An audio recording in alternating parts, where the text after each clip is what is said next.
तो good morning everyone. आज है 13 जून, थर्सडे। हम लोग तैयारी कर रहे हैं टारगेट नीट 2025 की, राइट। आज का मोटिवेशनल कोट है, जिस काम में सफल होने की संभावना ज्यादा हो उसको करने पर हम सफल होते हैं, लेकिन जिस काम में असफलता की संभावना ज्यादा हो उसको करने में हम श्रेष्ठ होते हैं। मतलब नीट में असफलता की संभावना ज्यादा है तो आप श्रेष्ठ बनोगे। और श्रेष्ठ मतलब क्या? भगवान का दूसरा रूप। भगवान का दूसरा रूप किसे कहते हैं? डॉक्टर को। तो समझे, ये काम बहुत यूनिक है।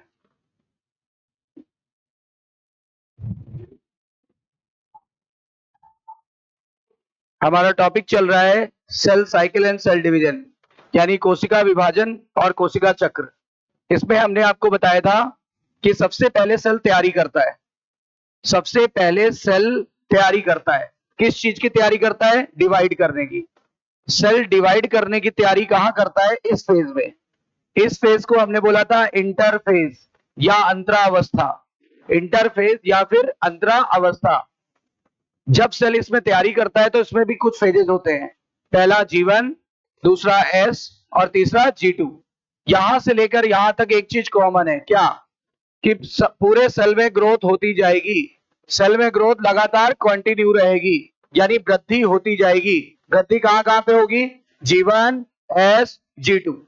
लेकिन अगर आपसे पूछा जाए सबसे बड़ा फेज कौन सा है, तो हमारा आंसर होगा G1। देखो, आप देख पा रहे हो ये काफी चौड़ा फेज है ना? ये काफी वाइड है, वाइड, काफी फैला हुआ है। तो बताइए इंटरफेज में कितने फेजेस होते हैं? 3 फेजेस में भी सबसे बड़ा फेज कौन सा है? सबसे बड़ा G1। अच्छा, जीवन फेज में सबसे ज्यादा ग्रोथ भी तो होगी। अगर ये सबसे बड़ा फेज है तो इसमें सबसे ज्यादा ग्रोथ होगी, ठीक है ना? इसमें थोड़ी कम ग्रोथ होगी, इसमें उसकी तुलना से कम ग्रोथ होगी, लेकिन ग्रोथ सभी में हो रही है। किसमें? डीएनए का रेप्लिकेशन हो जाता है। एक डीएनए से कितने डीएनए बन जाएंगे? तो एक डीएनए से 2 डीएनए बन जाते हैं। कंफर्म है ना? क्लियर। और साथ ही सेंट्रियोल भी डिवाइड हो गया था, याद आया? आज हम पढ़ेंगे कौन सी phase? M phase. M phase वो फेज है जिसमें सेल डिवाइड होने वाली है, राइट। तो आज का टॉपिक है एम फेज।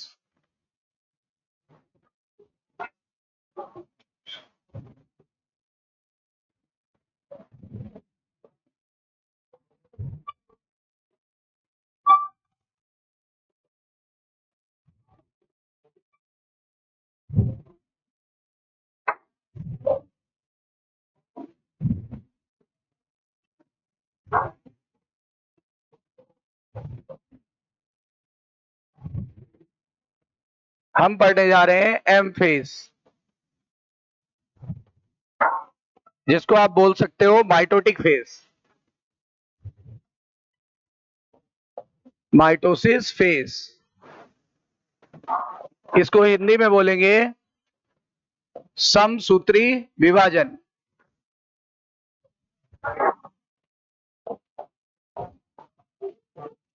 समसूत्री विभाजन, ठीक है ना? तो एम फेज या फिर समसूत्री विभाजन।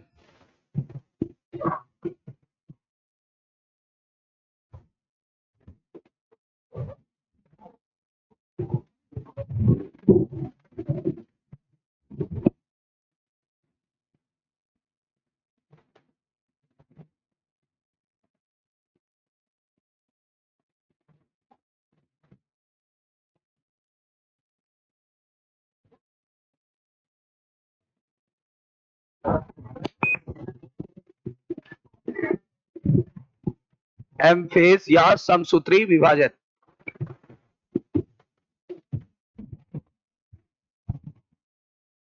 सबसे पहली बात है, इसको माइटोसिस फेज या समसूत्री विभाजन क्यों कहते हैं? क्योंकि इसमें जो सेल डिवाइड होने जा रही है, ये सेल है 2n/2c। जहां मैंने आपको बताया था n क्या शो करता है? n शो करता है क्रोमोसोम का नंबर, क्रोमोसोम का नंबर, क्रोमोसोम की संख्या, ठीक है। और c क्या शो करता है? c शो करता है डीएनए का अमाउंट, डीएनए का अमाउंट शो करता है। Amount of DNA. तो क्रोमोसोम के नंबर को हम एन से दर्शाते हैं और डीएनए के अमाउंट को हम सी से दर्शाते हैं। जब ये सेल, जिसको हम बोल देते हैं पेरेंट सेल, जब ये पेरेंट सेल यानी कि क्या, जो पैतृक कोशिका है, पेरेंट यानी पैतृक कोशिका, वो जब डिवाइड होने जा रही है, कौन सा डिवीजन करने जा रही है, माइटोसिस, तो उसके बाद कितनी कोशिकाएं बनेंगी, दो। उनको हम क्या बोलते हैं, पुत्री कोशिकाएं यानी डॉटर सेल। पुत्री कोशिकाएं यानी डॉटर सेल। ये देखो दो डॉटर सेल बन गई, इनको बोलते हैं पैतृक कोशिका या पेरेंट सेल, इनको बोलते हैं पुत्री कोशिका या फिर डॉटर सेल। ठीक है ना। अब एक सेल से कितने सेल बन गई, दो सेल। और दोनों में जो ये है जीनोम 2n/2c, वो बराबर है 2n/2c। इसीलिए हम लोगों ने इसे क्या बोला, समसूत्री विभाजन, क्योंकि गुणसूत्र की संख्या बराबर है, गुणसूत्र की संख्या बराबर है, तो गुणसूत्र की संख्या क्या है, बराबर रहेगी, इसलिए इसका नाम पड़ा है समसूत्री विभाजन। समझ में आई बात। तो इसको हम लोग ने यहां से यहां जब चेक करेंगे तो इसमें क्या होगा, क्रोमोसोम का नंबर, क्रोमोसोम यानी गुणसूत्र का नंबर, वह डीएनए का अमाउंट क्या है, डीएनए का अमाउंट सेम है।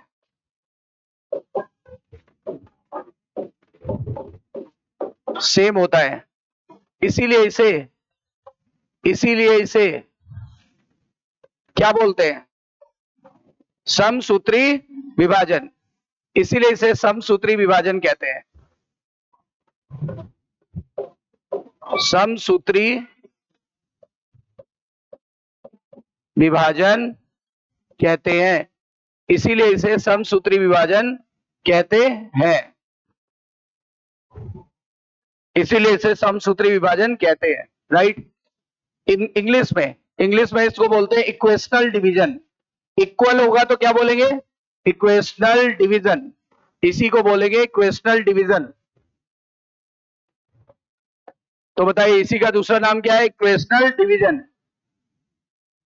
क्या देख पा रहे हो आप, एक पेरेंट सेल से दो डॉटर सेल बन गई, किस विधि से बनी है, माइटोसिस। माइटोसिस का दूसरा नाम क्या है, इक्वेशनल डिवीजन। क्यों बोला गया इक्वेशनल डिवीजन, क्योंकि यहां पर जो जीनोम है, देखो बिल्कुल बराबर बराबर बैठा है, जीनोम बिल्कुल बराबर है, क्रोमोसोम का नंबर भी बराबर है और डीएनए का अमाउंट भी सेम रहता है, इसीलिए इसको समसूत्री विभाजन या फिर इंग्लिश में बोलते हैं इक्वेशनल डिवीजन। समसूत्री विभाजन या फिर इंग्लिश में बोलते हैं इक्वेशनल डिवीजन,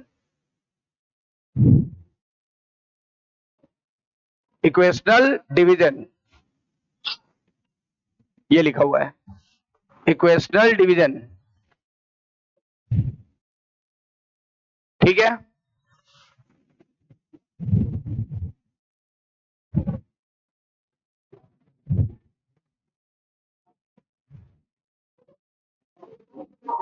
इसीलिए माइटोसिस को इक्वेशनल डिवीजन या समसूत्री विभाजन कहते हैं, क्योंकि पेरेंट सेल में और डॉटर सेल में जीनोम बिल्कुल बराबर है, अमाउंट ऑफ डीएनए भी बराबर है और क्रोमोसोम की संख्या भी बराबर है, इसीलिए हम लोगों ने इसे बोला समसूत्री विभाजन।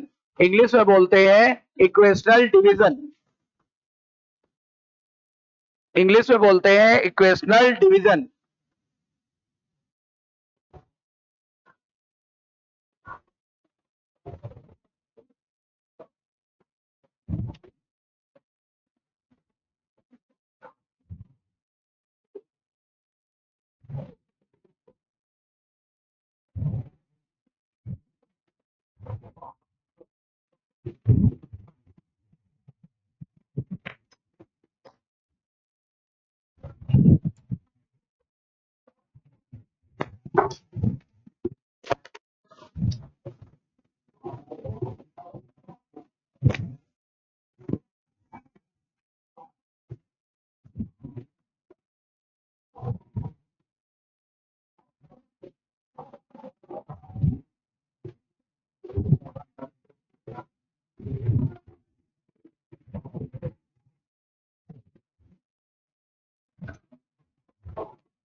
ये हो गया इक्वेशनल डिवीजन की परिभाषा। क्या होती है इक्वेशनल डिवीजन? एक पेरेंट सेल से कितनी डॉटर सेल बनती है? 2। और दोनों में जीनोम कितना है? बराबर। अगर कम हो जाता तो हम इसको बोलते हैं रिडक्शनल डिवीजन या अर्धसूत्री विभाजन। चूंकि यहाँ पर सब कुछ समान है तो हम क्या बोलेंगे? समान को हिंदी में क्या बोलते हैं? समसूत्री विभाजन। समसूत्री विभाजन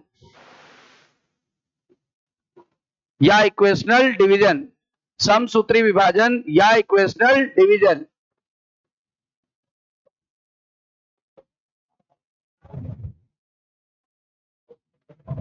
अब आगे बढ़ते हैं। माइटोसिस के समय सेल में सबसे ज्यादा चेंज आता है। माइटोसिस के समय सेल में सबसे ज्यादा चेंज आता है। माइटोसिस के समय सेल में सबसे ज्यादा चेंज आता है।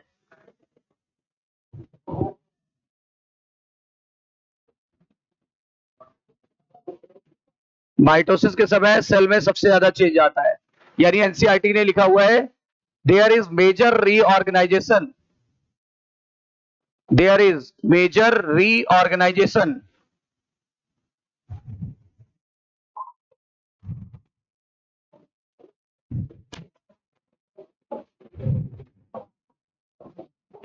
virtually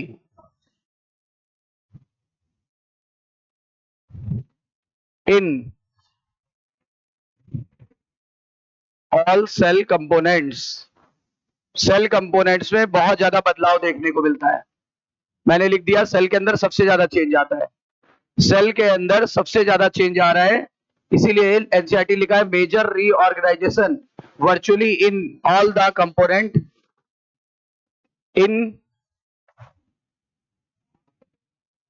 इन ऑल सेल कंपोनेंट। सही लिखा है। और इसीलिए एनसीईआरटी ने यह भी बोला है इसमें बहुत तेजी से बदलाव आता है। तो इट इज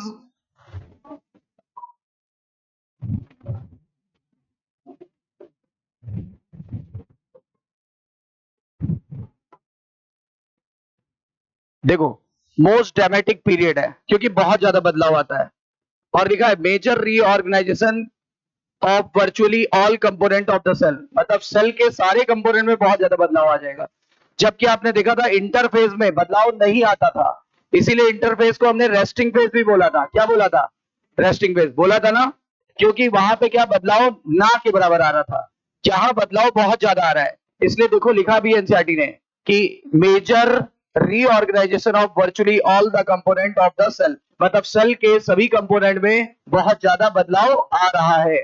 ठीक है, नंबर 1। नंबर 2, ये बहुत ड्रामेटिक पीरियड है। ड्रामेटिक का मतलब इस पल कुछ तो अगले पल कुछ, इस पल कुछ तो अगले पल कुछ, यानी बहुत ज्यादा परिवर्तन देखने को मिलेगा। यहाँ पे बहुत ज्यादा परिवर्तन देखने को मिलेगा। ये देखो लिखा है सेल में सबसे ज्यादा चेंज आता है। Major reorganisation virtually in all component. ठीक है ना, ऑल सेल कंपोनेंट। ठीक है, और it is most dramatic period. Most dramatic, यहाँ ड्रामेटिक का मतलब क्या है? हाँ, ज्यादा होने वाला चेंज, तेजी से होने वाला बदलाव। most dramatic period of cell cycle. It is most dramatic period of cell cycle. Most dramatic period of cell cycle.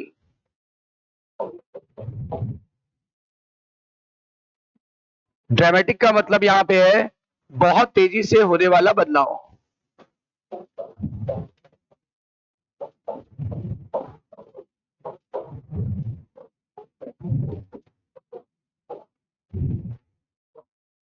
Cell के अंदर बहुत तेजी से बदलाव आ रहे हैं।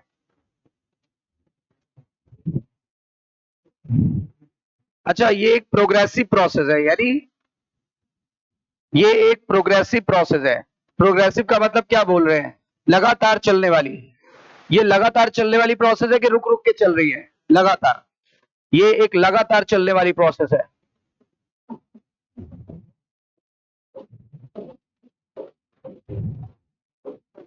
ये एक लगातार चलने वाली प्रक्रिया है, प्रोसेस है। इसलिए हम किसी भी फेज के बीच क्लियर लाइन डिफाइन नहीं कर सकते। इसीलिए हम किसी भी पेज के बीच क्लियर कट लाइन डिफाइन नहीं कर सकते।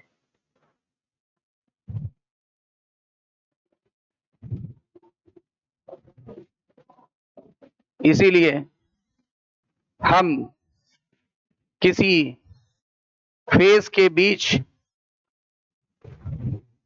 किसी फेज के बीच क्लियर कट लाइन डिफाइन नहीं कर सकते हैं।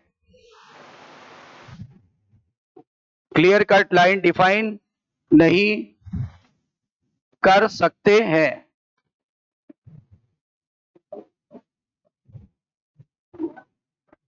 क्लियर कट लाइन डिफाइन नहीं कर सकते हैं।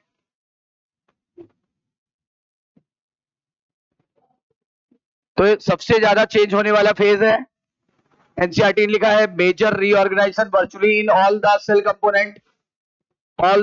कंपोनेंट। फिर बोला है ये बहुत तेजी से होने वाला चेंज है, तो एनसीईआरटी ने कह दिया dramatic period of the cell cycle. मैंने बताया ये एक लगातार चलने वाली प्रक्रिया, एनसीईआरटी ने कहा है प्रोग्रेसिव प्रोसेस है, और इसीलिए हम इस प्रोसेस के दौरान जो भी फेज आएगी उसके बीच क्लियर कट लाइन डिफाइन नहीं कर सकते हैं। हम ये नहीं बता सकते ये प्रोसेस यहीं पे आके रुक रही है। एक प्रोसेस खत्म हो रही है तो दूसरी, प्रोफेज खत्म हो रहा है तो दूसरा शुरू हो रहा है, मेटाफेज खत्म हो रहा है तो एनाफेज शुरू हो रहा है, एनाफेज खत्म नहीं हो पाया तब तक टीलोफेज शुरू हो गया। इतनी बात क्लियर है? तो आगे बढ़ते हैं।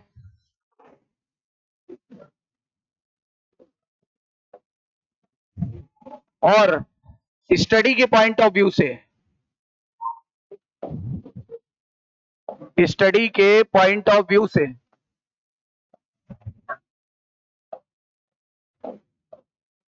हम एम फेज को दो भागों में बांटेंगे।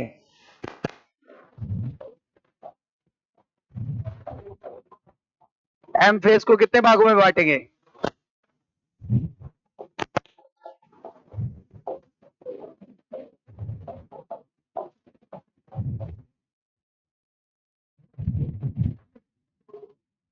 स्टडी के पॉइंट ऑफ व्यू से हम एम फेज को दो भागों में बांटेंगे। दो भाग कौन से? पहले डिवीजन ऑफ न्यूक्लियस, केंद्रक का विभाजन। केंद्रक के विभाजन को बोलते हैं हम लोग कैरियोकाइनेसिस। और एक होता है डिवीजन ऑफ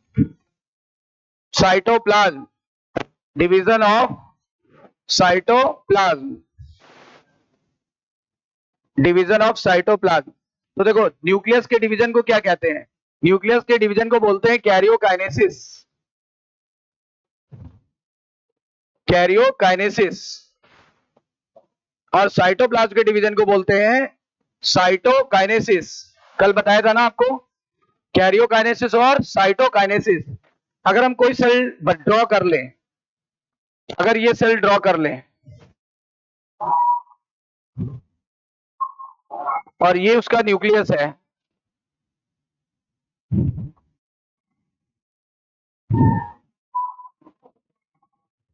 अगर ये उसका न्यूक्लियस है, तो जब हम इस सेल को वो डिवाइड करेंगे, जब इस सेल को डिवाइड करेंगे तो जरा देखो, ये न्यूक्लियस डिवाइड हो रहा है, इसको क्या बोलते हैं? कैरियोकाइनेसिस। और ये इसका साइटोप्लाज्म डिवाइड हो गया, देखो इसे क्या बोलेंगे? साइटोकाइनेसिस। तो दो स्टेप साफ दिख रहे हैं। कैरियोकाइनेसिस, देखो ये न्यूक्लियस डिवाइड होने को कैरियोकाइनेसिस बोलते हैं, साइटोप्लाज्म डिवाइड होने को साइटोकाइनेसिस कहते हैं। क्लियर? और जब ऐसा हो जाएगा तो उससे कितनी सेल बन जाएंगी? दो सेल बन जाएंगी। इससे दो सेल बन जाएंगी। कौन सी दो सेल बन जाएंगी? इस तरीके की दो सेल बन जाएंगी।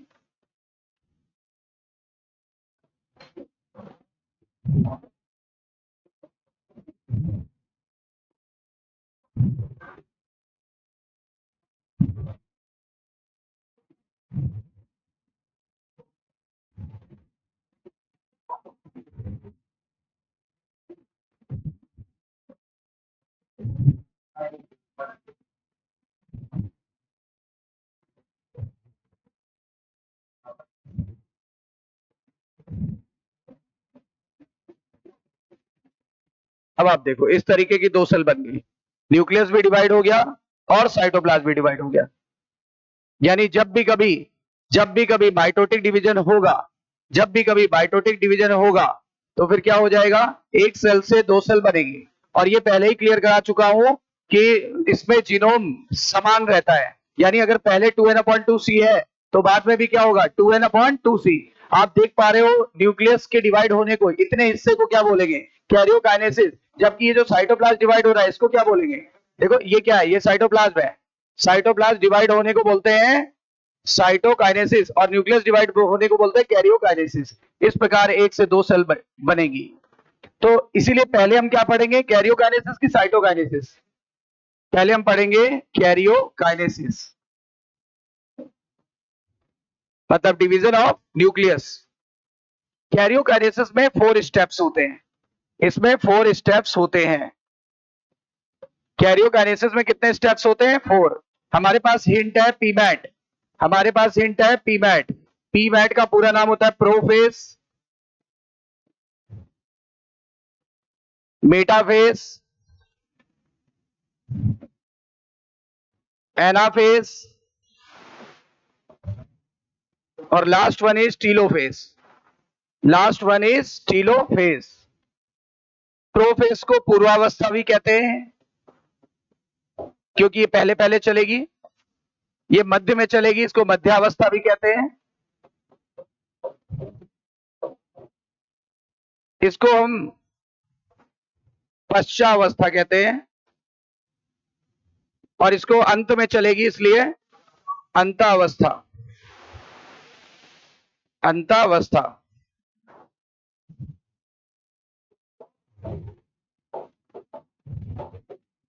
इस तरह से 4 फेज हम बांट लेंगे, इस तरीके से हमें 4 फेज मिलेंगे। न्यूक्लियस के डिवीजन को कैरियोकाइनेसिस और साइटोप्लाज्म के डिवीजन को साइटोकाइनेसिस कहते हैं। आपने यहां पे देखा पहले हम कैरियोकाइनेसिस पढ़ेंगे, बाद में पढ़ेंगे साइटोकाइनेसिस। तो पहले ये वाली घटना होती है, फिर ये वाली घटना होती है। तो कैरियोकाइनेसिस में 4 स्टेप्स होते हैं। फार्मूला बताया गया पीमैट, प्रोफेज, मेटाफेज, एनाफेज और टीलोफेज। हिंदी में बोलते हैं पूर्वावस्था, मध्यावस्था, पश्चावस्था और अंतावस्था।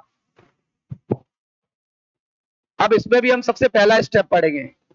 सबसे पहला स्टेप है प्रोफेज, सबसे पहला स्टेप है प्रोफेज।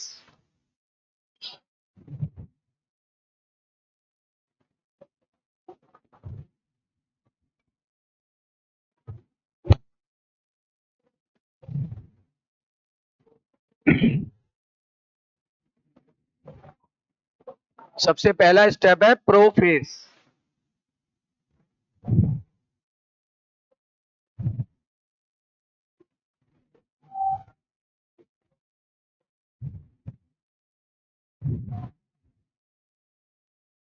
तो सबसे पहले ए पॉइंट डालते हैं, ए पॉइंट, ए पॉइंट है प्रोफेज यानी पूर्वावस्था। देखो इसमें क्या होगा, हमारे पास जो सेल है वो इंटरफेस से आई है, हमारे पास जो सेल है वो कहां से आई है, इंटरफेस से आई है। ये सेल है, ये उसका न्यूक्लियस है, ठीक है। और इसमें बहुत सारे सेल ऑर्गेनेली भी है, ठीक है। यहां पे मैं लिख देता हूं एक्स वाई जेड, इसको नाम दे देता हूं सेल ऑर्गेनेली, सेल ऑर्गेनेली, ठीक है ना। सेल ऑर्गेनेली ये सब प्रेजेंट है, बहुत सारी है सेल ऑर्गेनेलीज यानी कोशिका के अंग, जिसको बोलते हैं कोशिका अंग, कोशिका के अंग यानी कोशिका अंग। तो बहुत सारे सेल ऑर्गेनेली होंगे, नाम आपको बताने की जरूरत नहीं है, जैसे कुछ नाम आपको बता देते हैं। वैसे आपको पता होगा ER endoplasmic reticulum, Golgi body, ठीक है ना, माइटोकॉन्ड्रिया एसेक्ट्रा, ठीक है। ये देख पा रहे हो, ये तो सेल थी, ये कोशिका थी और ये उसका न्यूक्लियस है, ये उसका न्यूक्लियस है यानी केंद्रक। इसके चारों तरफ न्यूक्लियर मेम्ब्रेन प्रेजेंट है यानी केंद्रक कला प्रेजेंट है इसके चारों तरफ। बना देता हूं, ये देखो, ये न्यूक्लियर मेम्ब्रेन है, जगह जगह पे इसमें छेद होते हैं, पोर होते हैं, ठीक है। तो ये न्यूक्लियर मेम्ब्रेन प्रेजेंट है। लिख देते हैं इसका नाम न्यूक्लियर मेम्ब्रेन। और क्या है, और अगर आप न्यूक्लियस के अंदर देखोगे तो आपको दिखाई पड़ेगा कुछ स्ट्रक्चर। वो स्ट्रक्चर ऐसे धागे नुमा है, ऐसे धागे नुमा कुछ स्ट्रक्चर है। इन धागे नुमा स्ट्रक्चर को बोलते हैं क्रोमैटिन। एनसीईआरटी ने इसको बोला है क्रोमोसोमल मटेरियल। याद आया कुछ? इसको बोला है क्रोमोसोमल मटेरियल।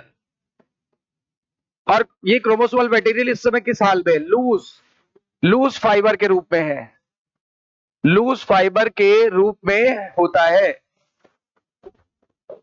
प्रेजेंट होता है। क्योंकि सेल अभी कहां से आई है? सेल आई है इंटरफेस से, जिसको मैं लिख देता हूं आई फेस से। सेल आई है आई फेस से। आई फेस से तात्पर्य यह है सेल तीन जगह से गुजर के आई है, G1, S और G2। याद ये दिला देते हैं, जब सेल यहां थी तो 2n/2c था उसमें।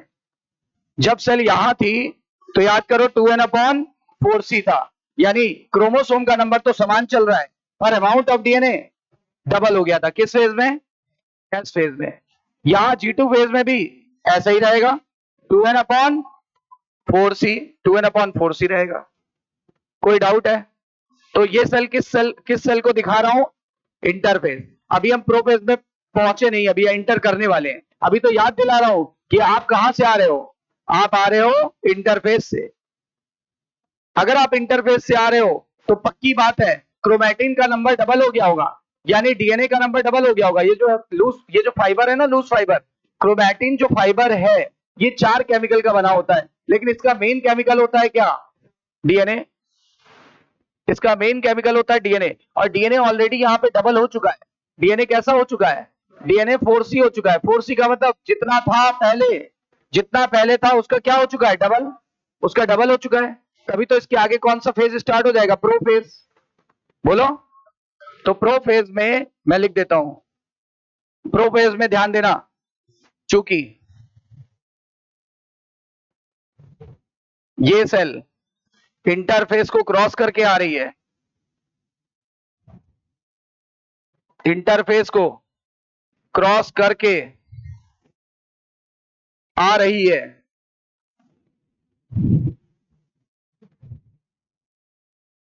इसीलिए इसमें इसीलिए इसमें डीएनए डबल हो चुका है। बोलो क्लियर है? डीएनए डबल हो चुका है। अब डीएनए डबल हो चुका है तो 2C से कितना हो चुका है? 4C हो चुका है। ठीक है ना? 4C हो चुका है, डीएनए डबल हो चुका है। परंतु परंतु क्या लफड़ा आ गया? परंतु दोनों डीएनए आपस में लिपटे हुए हैं। कल बताया था ना, दोनों डीएनए आपस में लिपटे हुए हैं, पर दोनों डीएनए आपस में लिपटे हैं। आपस में लिपटे को बोलते हैं इंटर बाइंडेड। क्या बोलते हैं? Inter binded. परंतु दोनों डीएनए आपस में लिपटे हैं। इतना पता चल गया कि डीएनए डबल तो हो गया है, लेकिन वो अभी उलझा हुआ है, वो अभी एक दूसरे से लिपटा हुआ है, वो क्लियर हमें दिख नहीं रहा है। इतनी बात क्लियर है?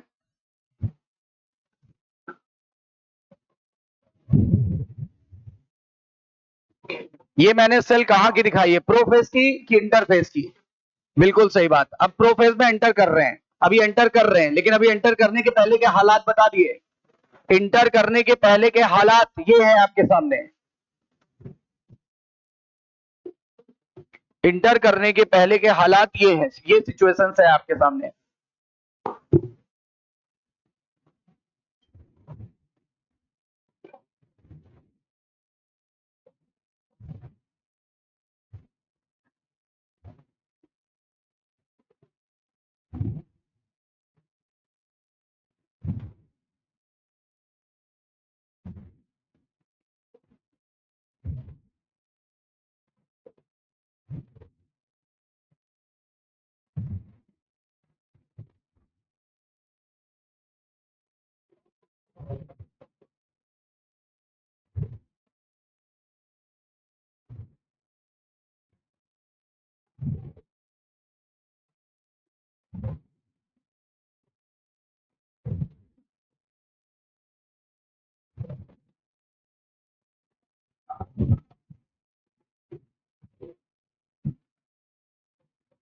चूंकि ये सेल इंटरफेस से आ रही है तो आपको अंदर क्रोमैटिन दिख रहा है।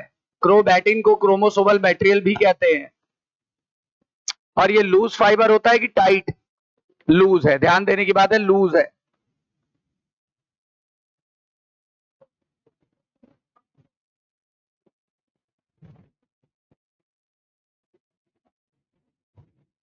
इसमें डीएनए डबल हो चुका है। पहले था 2C, तो अब कितने सी हो गया है? 4C हो चुका है। लेकिन 4C होने के बावजूद भी दोनों अलग अलग दिखाई नहीं पड़ रहे हैं। क्यों दिखाई नहीं पड़ रहे हैं? क्योंकि आपस में लिपटे हैं। ठीक है ना, आपस में लिपटे हैं।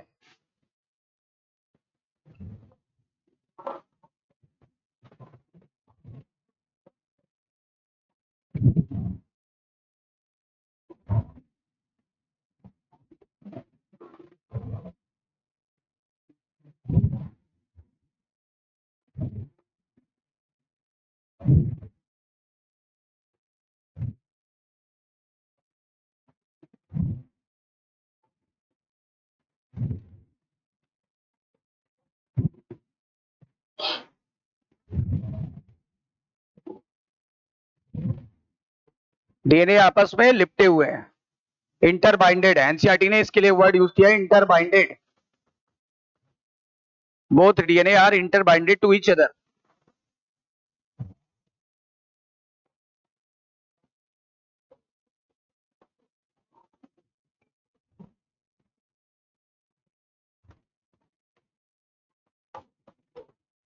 यहां तक क्लियर है सबको? बढ़े आगे। तो डीएनए तो डबल हो चुके हैं, पर वो आपस में इंटरबाइंडेड है। अब हम इन्हें सुलझाएंगे। इन दो उलझे हुए डीएनए को जो आपस में लिपटे हुए हैं, इनको सुलझाएंगे। अब इनको सुलझाने को बोलेंगे अनटैंगल्ड। क्या बोलेंगे? अनटैंगल्ड। एनसीईआरटी की लाइनों से रूबरू हो जाइए। एनसीईआरटी की लाइनों को देख के अजीब सा बिहेवियर नहीं होना चाहिए। सर ये क्या लिख दिया? पहले से पता हो, इंटरबाइंडेड मतलब उलझे हुए या बंधे हुए आपस में, और अनटैंगल मतलब सुलझे हुए या दोनों अलग हो गए। समझ में आई बात? सुलझे हुए या फिर अलग हो चुके हैं।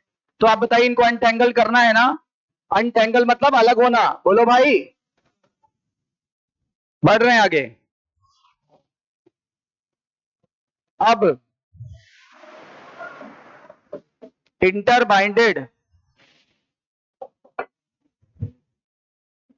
इंटरबाइंडेड डीएनए को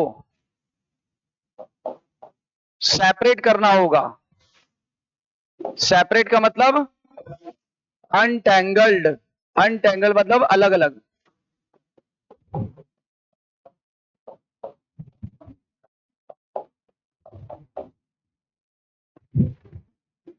यहीं से प्रोफेज स्टार्ट होता है। यहीं से प्रोफेज स्टार्ट होता है। अब स्टार्ट हुआ है प्रोफेज। पहले चैलेंजेस सामने बता दिए, क्या क्या समस्याएं थी। इंटरफेस से जब आए थे तो आपको क्रोमोसोम नहीं दिख रहा था। क्या दिख रहा था? क्रोमैटिन, जो कि लूज था कि टाइट था? लूज था। जो कि लूज था। आप देख पा रहे थे कि ये लूज है। इसका नाम था क्रोमैटिन, लिख दिया है लूज है। किसका बना होता है? डीएनए। लेकिन इसमें डीएनए कितना हो चुका है? 2C से 4C। क्योंकि देखो मैंने बताया, इसके पहले 2C था, यहां इस फेज में 4C हो गया, G2 में भी 4C है। मतलब डीएनए तो डबल हो चुका है। डीएनए तो डबल हो चुका है इंटरफेस के बाद।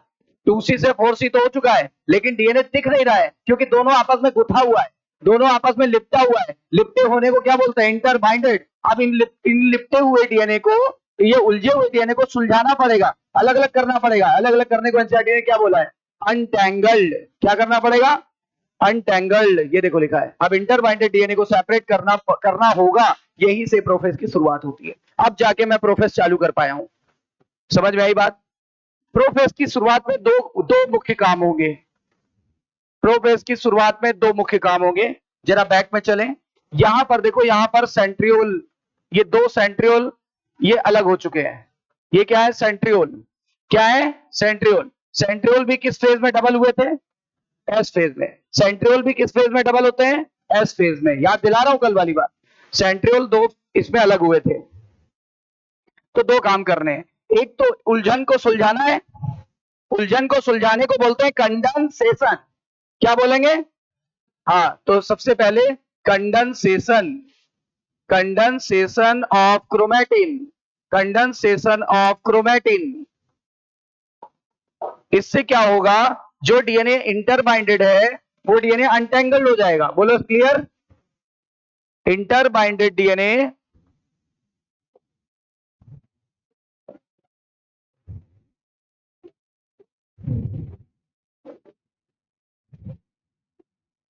अनटेंगल्ड डीएनए में बदल जाएगा। मतलब बना हुआ डीएनए अलग अलग हो जाएगा। ठीक है, तो कंडेंसेशन की प्रक्रिया स्टार्ट हो गई। कंडेंसेशन ऑफ क्रोमेटिन स्टार्ट हो गया। ठीक है ना? कंडेंसेशन ऑफ क्रोमेटिन स्टार्ट्स, क्योंकि शुरुआत है तो स्टार्ट हुआ है, खत्म नहीं हुआ अभी। दूसरा सेंट्रियोल।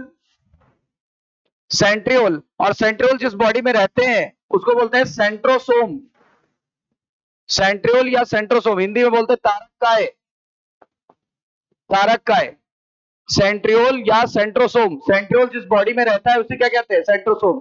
तो सेंट्रियोल जो जो एस फेज में डबल हो गए थे, जो एस फेज में डबल हो गए थे,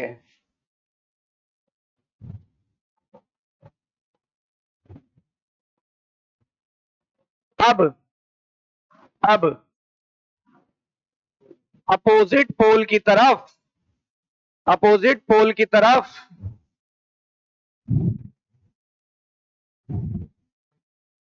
भागने लगेंगे।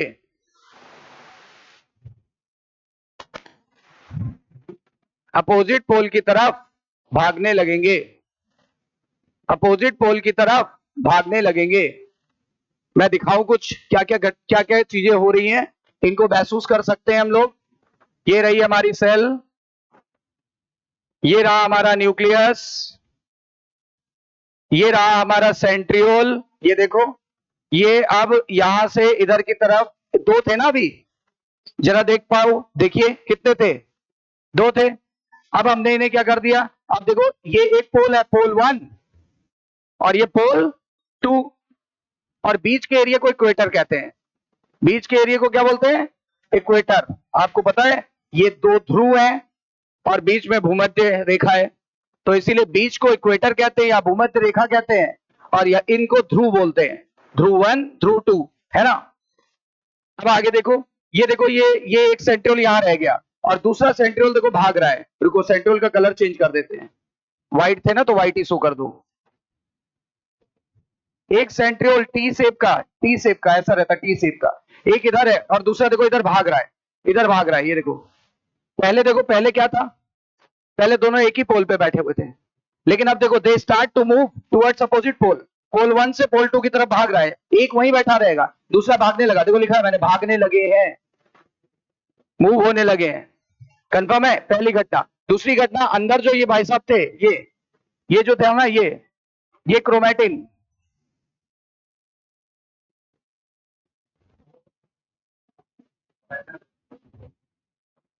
ये देखो थोड़े छोटे हो गए हैं। पहले देखो काफी लंबे लंबे थे, थोड़े छोटे हो रहे हैं, छोटे हो रहे हैं, यानी दे स्टार्ट टू कंडेंस। यानी क्या? क्रोमेटिन कंडेंस हो रहे हैं। Chromatin condensed, condensed.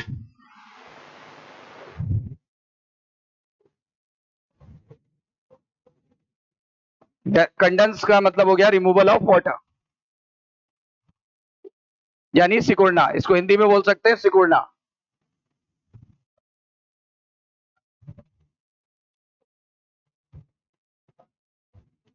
ठीक है, सिकुड़ने लगे हैं। इस समय आप क्रोमेटिन को पता क्या बुला सकते हो? क्रोमोसोम बुला सकते हो। इस समय क्रोमोसोम बुला सकते हो। हम क्रोमेटिन को क्रोमोसोम कह सकते हैं। कह रहे सर, कोई दिक्कत नहीं, कोई दिक्कत नहीं। हम क्रोमेटिन को, अब हम इसे क्रोमोसोम कह सकते हैं।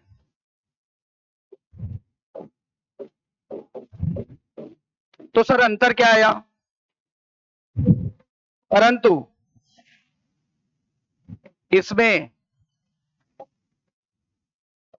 एक क्रोमैटिड है, इसमें एक क्रोमैटिड है। अभी कितने क्रोमैटिड है? एक क्रोमैटिड है। यानी ऐसा क्रोमोसोम जिसमें एक क्रोमैटिड है, अभी दो नहीं है, दोनों सिस्टर क्रोमैटिड अभी पूरी तरह से अलग नहीं हो पाए हैं, अभी अलग करेंगे। सर जब कंडेंसेशन हो रहा है, जब सिकुड़ने लगे हैं, तो हम क्या क्रोमैटिन को क्रोमोसोम कह सकते हैं? बिल्कुल कह सकते हैं, कहिए। लेकिन ये जरूर बोलिएगा ये वो क्रोमोसोम है जिसके पास कितने क्रोमैटिड है? 1। ऐसा क्रोमोसोम जिसके पास एक क्रोमैटिड है। 3 शब्द है, कंफ्यूज मत होइएगा। क्रोमैटिन अलग होता है, क्रोमोसोम अलग है टर्म, और क्रोमैटिड अलग है। जब डीएनए के रिस्पेक्ट पे देखेंगे तो क्रोमैटिड, बताइए, डीएनए के रिस्पेक्ट पे देखेंगे तो क्रोमैटिड। यानी इसमें अभी दोनों डीएनए अलग नहीं हुए पूरी तरह से। एक क्रोमैटिड का मतलब होता है दोनों डीएनए पूरी तरह से अलग नहीं हो पाए, यानी अभी भी दोनों डीएनए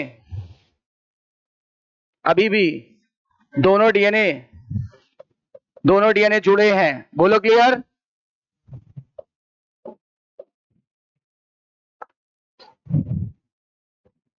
अभी भी दोनों डीएनए जुड़े हैं।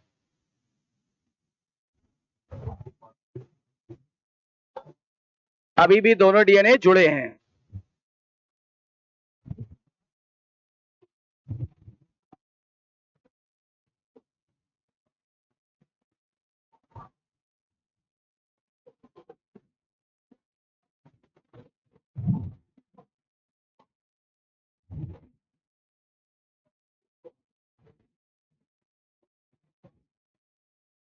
यानी क्रोमैटिन को हमने क्रोमोसोम कहना चालू कर दिया, परंतु इसमें एक ही क्रोमैटिड है। एक क्रोमोसोम में कितने क्रोमैटिड? एक। ये देखो, ये सेंट्रोमियर है, और ये देखो एक ही क्रोमैटिड दिख रही है। एक लाइन मतलब एक क्रोमैटिड, राइट? अब हम थोड़ा आगे बढ़ेंगे। अब कंडेंसेशन और आगे जाएगा, तब कितने क्रोमैटिड हो जाएंगे? तब दोनों डीएनए अलग हो जाएंगे। जब दोनों डीएनए अलग हो जाएंगे तो आप बोलना उन्हें दो क्रोमैटिड। अभी दोनों डीएनए लिपटे हुए हैं तो एक क्रोमैटिड। जब दोनों डीएनए अलग हो जाएंगे तो दो क्रोमैटिड। कल बताया था ना, एक क्रोमैटिड मतलब एक डीएनए। एम्स में पूछा गया क्वेश्चन कि बताओ एक डीएनए मतलब क्या? एक क्रोमैटिड। यानी एक क्रोमैटिड मतलब एक डीएनए, एक क्रोमैटिड मतलब एक डीएनए।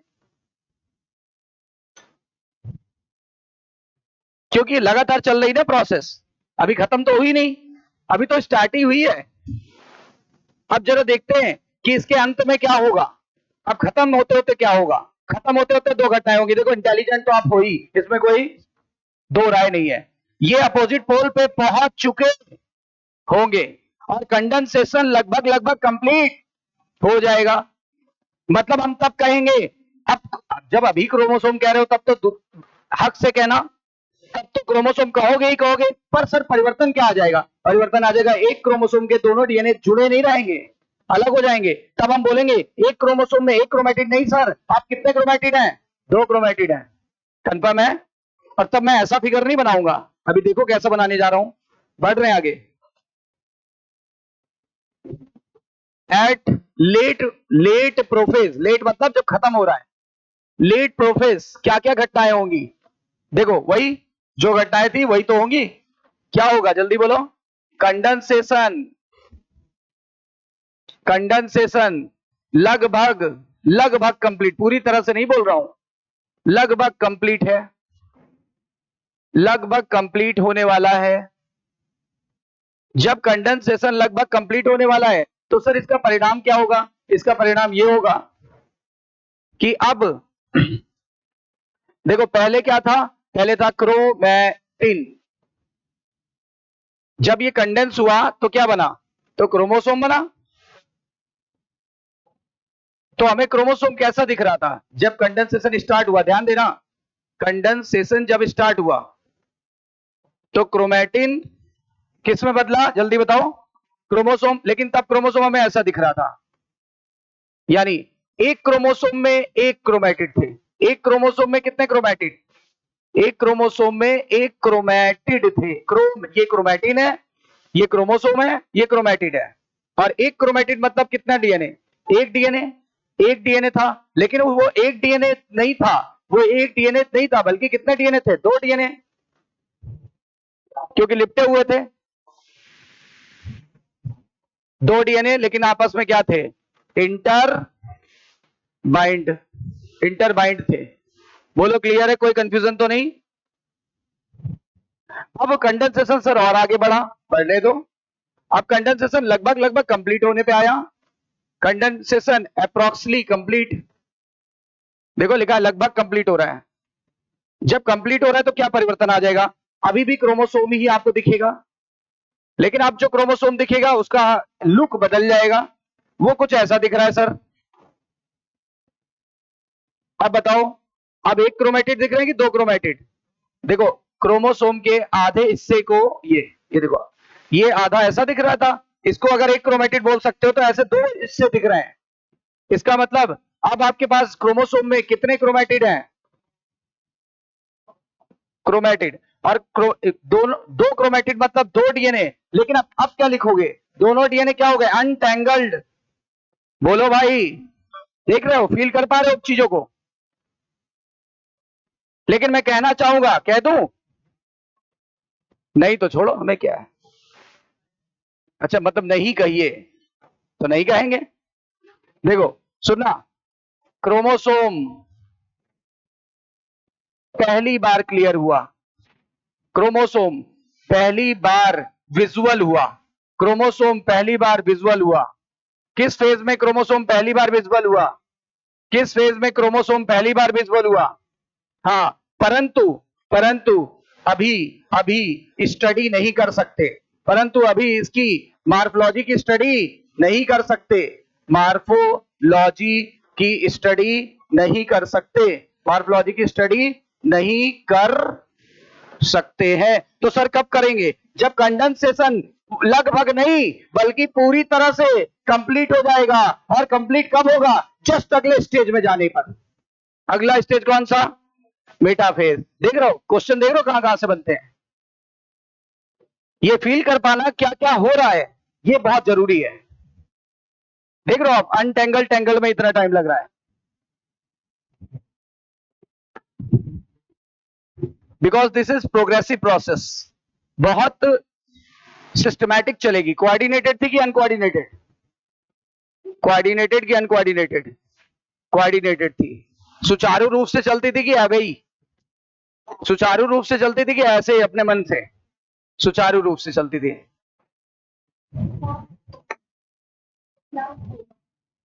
तो क्या लिख दिया मैंने? लेट। लेट और लास्ट एक ही चीज होती थी भाई। अर्ली पहले, लेट लास्ट, है ना? समझे? क्रोमोसोम पहली बार दिखा किस फेज में? क्रोमोसोम पहली बार किस फेज में दिखा? अरे बोलने में भी बुराई है। कहा मेटाफेज में दिखा? क्रोमोसोम पहली बार कब दिखा? लेट प्रोफेज में, है ना? देखना, आप लेट और अर्ली छोड़ दो, आप पहले बताओ क्रोमोसोम पहली बार किस फेज में दिखा? प्रोफेज में दिखा। लेकिन वो उतना क्लियर नहीं है कि हम उसकी स्टडी कर सकें। उतना क्लियर कब होगा? मेटाफेज में। तो ध्यान दीजिएगा, मेटाफेज में।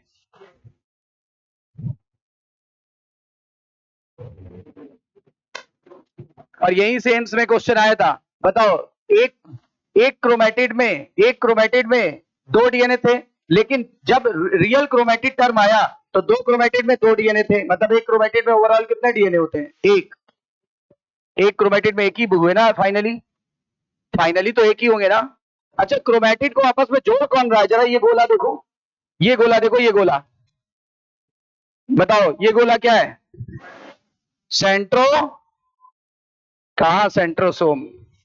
सेंट्रोमियर। सेंट्रोमियर। सेंट्रोमियर दोनों क्रोमेटिड को आपस में होल्ड कर रहे थे। Centromere hold both chromatid, both chromatid.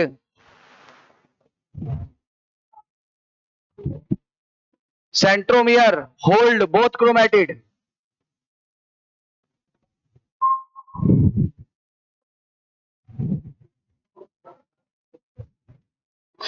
Centromere hold both chromatid. पहली बार किस फेज में हमें क्रोमोसोम दिखाई पड़ा, परंतु क्या वो मार्फोलॉजी के लिए बेहतर है? नहीं, मार्फोलॉजी की स्टडी के लिए बेहतर नहीं है।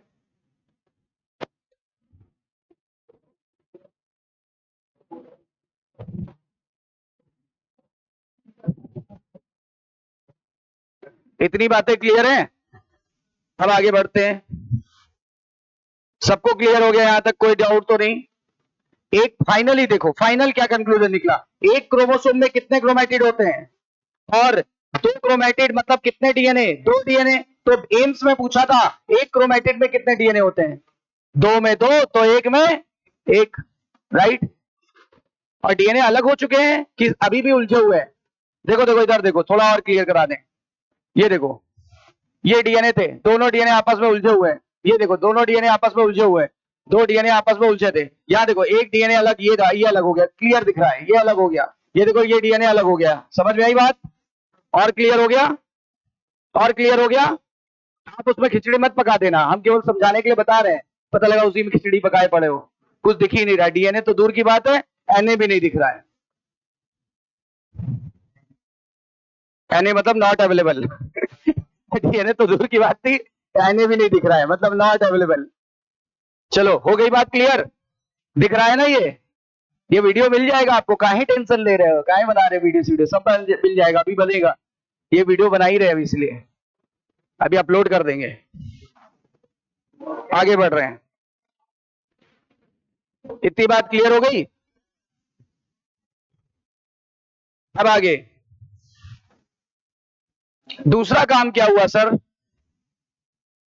दूसरा काम क्या हुआ?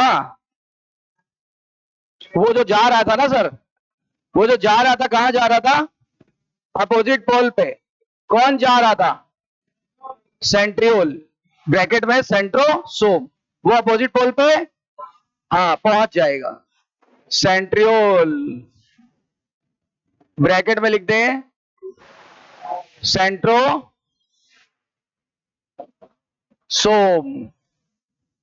अब अपोजिट पोल पर, अपोजिट पोल पर पहुंच चुके हैं। अपोजिट पोल पर पहुंच चुके हैं। देखो, अब आओ एनसीईआरटी में। ये एनसीईआरटी है, जल्दी से देखो। एम फेज ड्रामेटिक पीरियड था कि नहीं था? सबसे ज्यादा बदलाव आ रहा है कि नहीं आ रहा है? देख लो, एक पल में देख रहे हैं तो एक डीएनए दिख रहा है उलझा हुआ, दो पल में दूसरा अलग हो गया। कभी क्रोमेटिन, कभी क्रोमोसोम, कभी क्रोमेटिड, समझ नहीं आ रहा है ना? फिर देखो, major reorganisation in of virtually all the component of cell, मतलब सेल के सभी कंपोनेंट में बदलाव देखने को मिलेंगे। Number of chromosome in parent and daughter cell, progeny को डॉटर सेल भी कह सकते हैं, इज सेम। इसलिए हमने इसको क्या नाम दिया था? इक्वेशनल डिवीजन, हिंदी में समसूत्री विभाजन। बोलो कोई डाउट? फिर दो for convention, mitosis has been divided into 4 stages. बोलते हैं पढ़ाई की दृष्टि से हम माइटोसिस के कैरियोकाइनेसिस को कितने भागों में बांट लेंगे? 4। फार्मूला क्या बताया था? पीमैट, प्रोफेज, बेटाफेज, एनाफेज, टीलोफेज, जिसमें से हम लोग ने अभी क्या पढ़ा? प्रोफेज पढ़ भी लिया, राइट। चलो, फिर कह रहा है it is very essential to understand, मतलब बोल रहे हैं ये जानना बड़ा जरूरी है कि सेल डिवीजन, कोशिका विभाजन कैसी प्रक्रिया है? प्रोग्रेसिव प्रोसेस है। मतलब यहां पे clear cut line cannot be drawn, मतलब कहीं से क्लियर कट लाइन नहीं बताई जा सकती कि प्रोफेज यहीं खत्म हो रहा है, मेटाफेज यहीं खत्म हो रहा है, एनाफेज यहीं खत्म हो रहा है और टीलोफेज यहीं खत्म हो रहा है। क्लियर कट लाइन नहीं बनाई जा सकती क्योंकि ये लगातार रन करने वाली प्रोसेस है। बोलो सही है? लगातार रन करने वाली प्रोसेस है, तो हम ये नहीं कह सकते कि प्रोफेज एग्जैक्ट यहीं के खत्म होगा, मेटाफेज एग्जैक्ट यहीं खत्म होगा, एनाफेज एग्जैक्ट यहीं खत्म होगा, टीलोफेज एग्जैक्ट यहीं खत्म होगा। क्या ये सब बातें हमें बताई गई है? क्या ये सब आपके नोट्स में है? कैरियोकाइनेसिस में कितनी अवस्थाएं थी? फार्मूला क्या था? पीमैट, पीमैट का मतलब प्रोफेज, बेटाफेज, एनाफेज, टीलोफेज, पूर्वावस्था, मध्यावस्था, पश्चावस्था, अंत्यावस्था, राइट। अब हम लोग कहां पढ़ रहे हैं? क्या पढ़ रहे हैं? Prophase. Prophase is the first stage of karyokinesis of mitosis following the SNG2 phase of interphase। कह रहा है कि प्रोफेज पहली अवस्था है कैरियोकाइनेसिस की। पता है हमें? क्या नहीं पता है? पता है ना? अच्छा, कह रहा है कि ये इंटरफेस से होके आई है। अरे किसको नहीं पता, हम कह रहे हैं तीनों फेस से होके आई है, ये कह रहे हैं एस और G2 को क्रॉस करके आई है, हम तो कह रहे हैं तीनों से आई है। इनका कहना ये है एस और G2 को, क्योंकि एस में डबल हो चुका है डीएनए, ये कहना याद दिलाना चाहते हैं। हमने आपको तीनों अवस्थाएं बताई थी, G1 से एस गई, एस से G2 गई, तब जाकर के प्रोफेस में आई। जब ये एस और G2 को क्रॉस कर रही थी तो नया डीएनए का मॉलिक्यूल बन चुका था, मतलब 2C से कितना हो चुका था, 4C। लेकिन सर दिख नहीं रहा है, क्यों नहीं दिख रहा है? आपस में उलझा हुआ है, इंटरबाइंडेड है। Prophase is marked by the initiation of condensation of chromosomal material, मतलब सबसे बड़ी घटना थी condensation of chromosomal material. Chromosomal material यानी क्रोमैटिन, क्रोमोसोमल मटेरियल यानी क्रोमैटिन। और क्रोमैटिन अब अनटेंगल्ड होगा, अनटेंगल्ड मतलब अलग अलग हो जाएगा during the process of condensation. केवल बोलो कंडेंसेशन, सही है। सेंट्रोसोम ब्रैकेट में लिखा है, सेंट्रियोल के ब्रैकेट में सेंट्रोसोम लिखा था। सेंट्रियोल जिस बॉडी में होता है उसका नाम centrosome. Centrosome which had undergone duplication, मतलब डबल, डबल हुआ था किस फेज में, एस फेज ऑफ इंटरफेज में। अब वो शुरू हो गया, भागना शुरू हो गया, मूव मतलब भागना शुरू हो गया। किधर भागा है? अपोजिट पोल की तरफ भागना चालू हो गया है, opposite pole of the cell. Pole one पे से पोल वन पे एक बैठा रह गया, दूसरा भागने लगा और दूसरा भाग के वहां पहुंच जाएगा। जब ये कंप्लीट होगा प्रोफेज, तो आप कैसे पता कर पाओगे? ये घटनाएं मैंने लिखी है लेट प्रोफेज में, लिखा है तो लेट प्रोफेज में। देखो क्रोमोसोम का कंडेंसेशन, क्रोमोसोमल मटेरियल नहीं, क्रोमैटिन, क्रोमैटिन कंडेंस हो चुका है और क्या बना दिया है, एक क्रोमोसोम, एक कॉम्पैक्ट क्रोमोसोम, कॉम्पैक्ट मतलब टाइट, टाइट क्रोमोसोम बन गया है। क्रोमोसोम में देखा जा सकता है क्या कि उसके पास कितने क्रोमैटिड हैं, 2 क्रोमैटिड हैं, दोनों अटैच थे एक साथ, किसके से, किसके थ्रू, सेंट्रोमियर के थ्रू। बोलो एक एक बात क्लियर है? कुछ छूटा? एनसीईआरटी ऐसे पढ़नी है, समझ में आई बात? फिर आगे, centrosome which had undergone duplication during the interphase, कह रहा वो सेंट्रोसोम जो अलग हो चुके थे इस फेज में, अब वो मूव करके अपोजिट पोल पे पहुंच गए हैं, अपोजिट पोल पे पहुंच गए हैं। और अब मैं बताता हूं जब वो अपोजिट पोल पे पहुंच जाएंगे तो क्या करने वाले हैं। आइए, अपोजिट पोल पे पहुंच गए तो सर ये रहा, ये सेल है, ये न्यूक्लियस है, ठीक है, ये न्यूक्लियर मेम्ब्रेन है, हमें पता है, बार बार क्यों बनाना, ठीक है, ध्यान दीजिएगा बातों पे, थोड़ा थोड़ा परिवर्तन आ गया है। अब ये अपोजिट पोल पे पहुंच गए, ये देखो अपोजिट पोल पे पहुंच गए। जब ये अपोजिट पोल पे पहुंच जाते हैं तो बताइए क्या बनाते हैं, ये बनाते हैं, ये माइक्रोट्यूब्यूल रेडिएट कर देते हैं, अपना माइक्रोट्यूब्यूल निकालना चालू कर देते हैं, जिससे स्पिंडल फाइबर बनने लगता है। ये माइक्रोट्यूब्यूल निकालना चालू कर देते हैं अपना, ये देखो, ये क्या है, सी लिख देता हूं, सी मतलब सेंट्रियोल, सी मतलब सेंट्रियोल। और ये क्या है, उनका माइक्रोट्यूब्यूल, उनका है माइक्रोट्यूब्यूल, माइक्रोट्यूब्यूल रेडिएट्स आउट, मतलब बाहर निकल गए, रेडिएट्स आउट। जब माइक्रोट्यूब्यूल रेडिएट आउट हो जाते हैं तो इन दोनों को मिला के बोलते हैं एस्टर। एनसीईआरटी ने बोला एस्टर, आप पूरा बुला सकते हो एस्टर रेस, एस्टर रेस बुला सकते हो। अब देखो इधर की एस्टर रेस और उधर की एस्टर रेस दोनों मिल जाती है, और ये माइक्रोट्यूब्यूल ना ऐसे ऐसे जुड़ने लगते हैं, ऐसे ऐसे जुड़ने लगते हैं, इधर का और इधर भी ऐसे जुड़ने लगते हैं, माइक्रोट्यूब्यूल ऐसे ऐसे जुड़ने लगते हैं। और ये जो माइक्रोट्यूब्यूल जब जुड़ता है तो ये जो व्हाइट कलर का पोर्शन बनने जा रहा है, ये व्हाइट कलर का पोर्शन बनने जा रहा है, इसको बोलते हैं स्पिंडल फाइबर।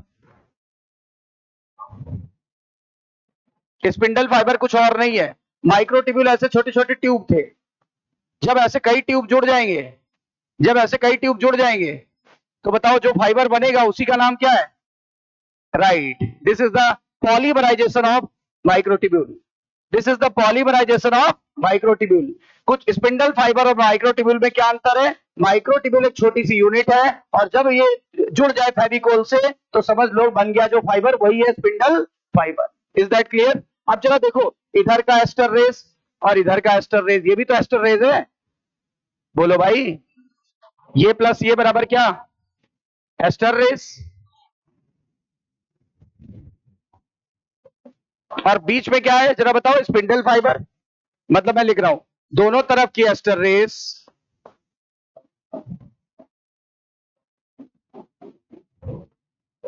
दोनों तरफ की aster rays plus spindle fibre मिलकर मिलकर माइटोटिक एपरेटस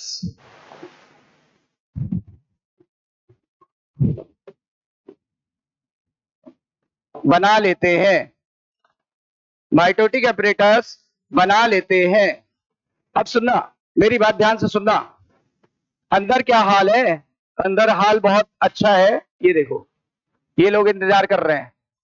ये कह रहे हैं भाई, ये देखो, ये इंतजार कर रहे हैं कि ये मैं स्पिंडल फाइबर से जुड़ जाऊं, लेकिन बीच में एक अवरोध है, और इस अवरोध का नाम था ये अंकल अवरोध है ये। तो अब ये धीरे धीरे टूट रही है। ये देखो धीरे धीरे टूट रही है। ये देखो धीरे धीरे टूट रही है। जब तक ये टूटेगी नहीं, तब तक क्रोमोसोम बाहर नहीं आ पाएंगे। इसलिए फाइनली फाइनली फाइनली क्या हो जाएगा? Finally nuclear membrane disintegrate. Disintegrate मतलब टूटने लगेगी। Nuclear membrane disintegrate. डिसइंटीग्रेट को बोलना टूटना। टूटने लगेगी, इसीलिए न्यूक्लियर मेम्ब्रेन देखो टूटने लगी अब। ठीक है ना? और जितने भी सेल ऑर्गेनेलिस थे, सेल ऑर्गेनेलिस भी गायब होने लगे।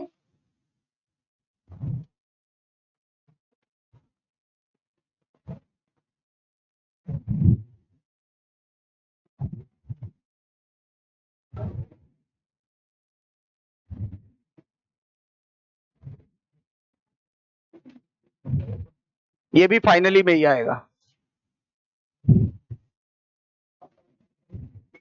फाइनल घटनाओं में क्या क्या आएगा? एक तो सेल ऑर्गेनेलिस गायब होंगे, और दूसरा न्यूक्लियर मेम्ब्रेन टूट जाएगी, डिसअपियर हो जाएगा। जरा इसको एनसीईआरटी से देख लेते हैं पहले, फिर बनाना। क्या लिखा हुआ है? हर एक सेंट्रोसोम कहां पहुंच गया था? उसने अपना रेडिएट आउट कर लिया था। क्या निकाला? माइक्रोट्यूब्यूल निकाला। जब माइक्रोट्यूब्यूल निकाल लेता है तो इसको क्या बोलते हैं? एस्टर। लेकिन पूरा नाम है एस्टर रेस। दोनों एस्टर रेस, ऊपर वाली और नीचे वाली, प्लस बीच में क्या बना था? फाइबर मिलके क्या बना लेते हैं? Apparatus, mitotic apparatus. बोलो क्लियर है? माइटोटिक एपरेटस बना लेते हैं। कितना इजी लग रहा है बताओ? और आखिरी घटना, फाइनल घटना ये है। फाइनल घटना ये है क्या? कि cell at the end of prophase, बिल्कुल फाइनल घटना। जब आप माइक्रोस्कोप से देखोगे तो आपको Golgi complex, endoplasmic reticulum, nucleolus और न्यूक्लियर मेम्ब्रेन कुछ नहीं दिखाई पड़ेगी। क्यों? क्योंकि सब तो गायब हो रही है। लिख दिया ना, फाइनली सब गायब हो रही है, तो आपको कुछ नहीं दिखाई पड़ेगा। क्लियर है? देख लो।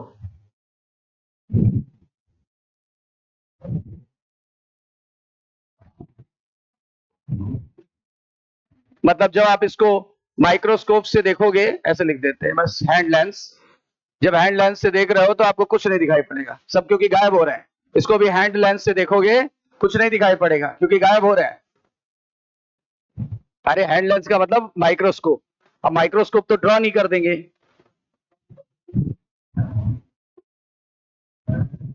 यहां तात्पर्य यह है माइक्रोस्कोप।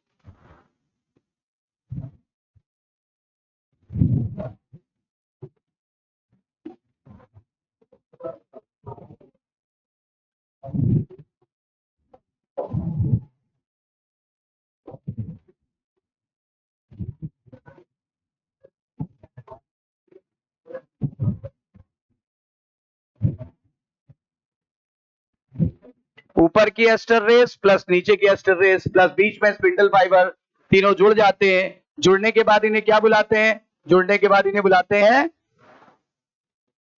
बताओ क्या बुलाते हैं? Mitotic apparatus. क्या बुलाते हैं? Mitotic apparatus. माइटोटिक एपरेटस बुलाते हैं।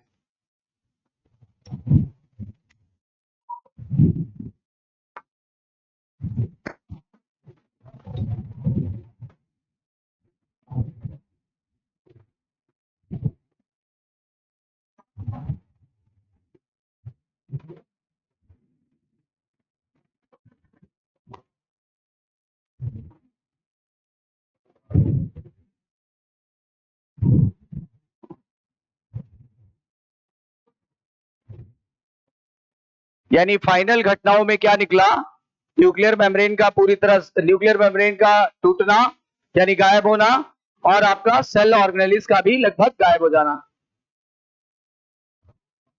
और सेल ऑर्गेनेल के नाम पहले लिखा चुका हूं।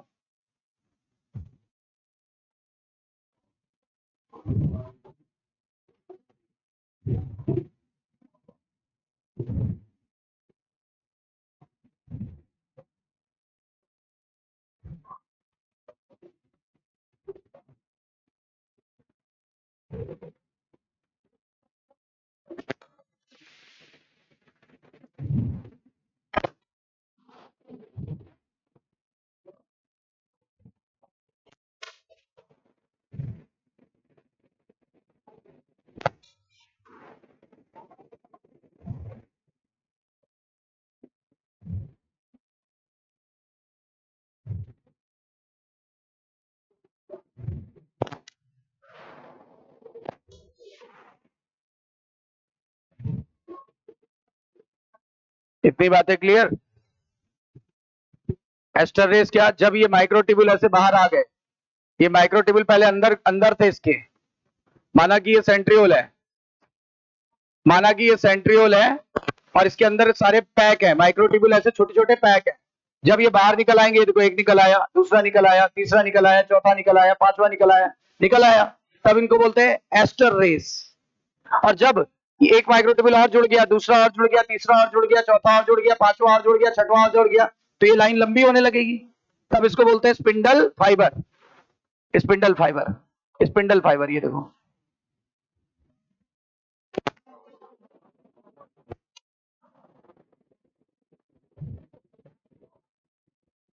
Spindle fibre. अब फाइनली क्या होगा, अब हम पहुंच गए सेकेंड फेज में, बी फेज में। बी फेज कौन सी होगी, मेटाफेज। मेटाफेज यानी मध्यावस्था।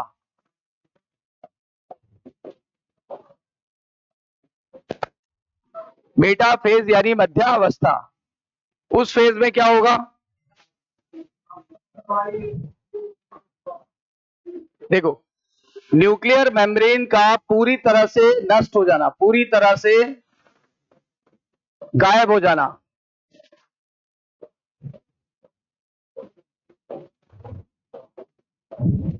न्यूक्लियर मेम्ब्रेन का पूरी तरह से गायब हो जाना इस फेज की स्टार्टिंग को दर्शाता है।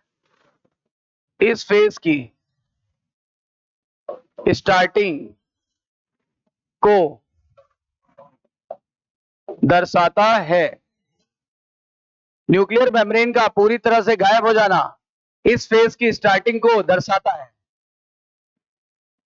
न्यूक्लियर मेम्ब्रेन का पूरी तरह से गायब हो जाना इस फेज की स्टार्टिंग को दर्शाता है। अच्छा, अब क्या होगा, चूंकि अब न्यूक्लियर मेम्ब्रेन गायब हो गई है, न्यूक्लियर मेम्ब्रेन के गायब होने से क्या फायदा होगा, जरा इधर देखो। न्यूक्लियर मेम्ब्रेन के गायब हो जाने से जो क्रोमोसोम बैठे हुए थे, आपको कहां चले आएंगे, साइटोप्लाज्म में। क्रोमोसोम्स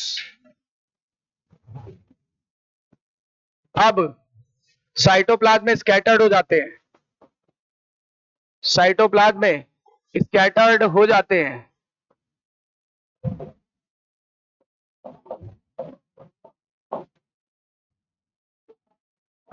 साइटोप्लाज्म में स्कैटर्ड हो जाते हैं, बिखर जाते हैं। क्रोमोसोम अब साइटोप्लाज्म में बिखर जाते हैं। इसके बाद बिखर गए, अब इसके बाद क्या होगा, इसके बाद स्पिंडल फाइबर से जुड़ने लगते हैं, स्पिंडल फाइबर से जुड़ जाते हैं, स्पिंडल फाइबर से जुड़ जाते हैं। अगर इस समय हम क्रोमोसोम की स्टडी करें, this is the best phase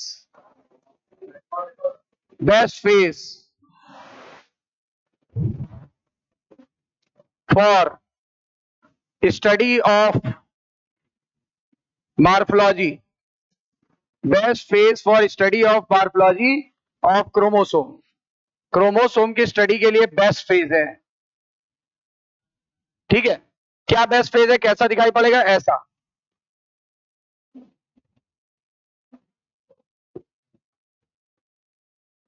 इनको बोलते हैं आर्म। आर्म कितने होते हैं? 4। इसको बोलते हैं सेंट्रोमियर। वो कितना होता है? 1।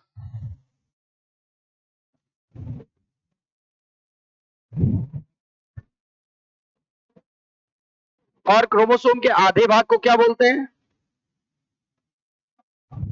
इसको क्या बोल रहे हैं? क्रोमैटिड। क्रोमैटिड। ये 1 क्रोमैटिड,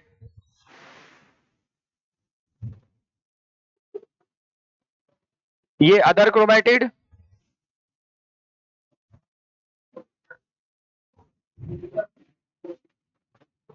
दोनों में सेम डीएनए भरा हुआ है। दोनों में सेम डीएनए भरा हुआ है। जो डीएनए यहां भरा हुआ है सेम वही डीएनए यहां भरा हुआ है। एक ही डीएनए है दोनों। अगर यहां पे टी नाम का जीन बैठा है तो यहां पे भी कैपिटल टी बैठा होगा। अगर यहां स्मॉल ए बैठा हुआ है तो यहां भी स्मॉल ए बैठा है। बताओ दोनों में सेम सूचना भरी हुई कि अलग अलग? सेम जीन बैठे हुए हैं, इसलिए दोनों को हम क्या बुला देते हैं? दोनों को बुला देते हैं सिस्टर क्रोमैटिड।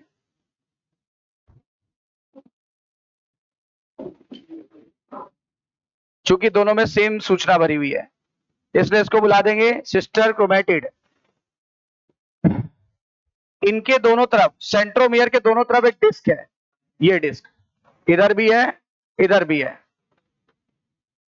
इन डिस्क को बोलते हैं काइनेटोकोर।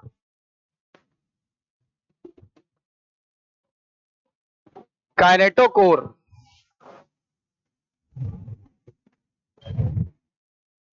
ये भी स्पिंडल फाइबर, स्पिंडल फाइबर या ट्यूबलिन प्रोटीन का बना होता है। स्पिंडल फाइबर या ट्यूबलिन प्रोटीन का बना रहता है।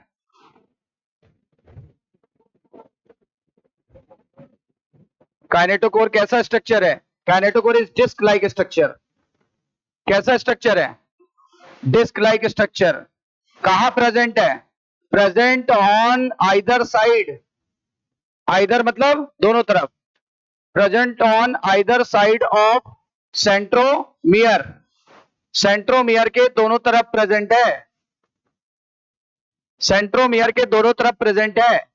और काइनेटोकोर वही प्लेस है जहां से कौन जुड़ने वाला है? Spindle fibre. काइनेटोकोर वही स्थान है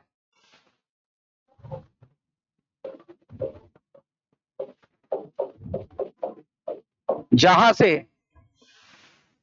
स्पिंडल फाइबर जुड़ेगा। बताओ काइनेटोकोर किसका बना होता है? खुद स्पिंडल फाइबर के द्वारा इसको बनाया जाता है।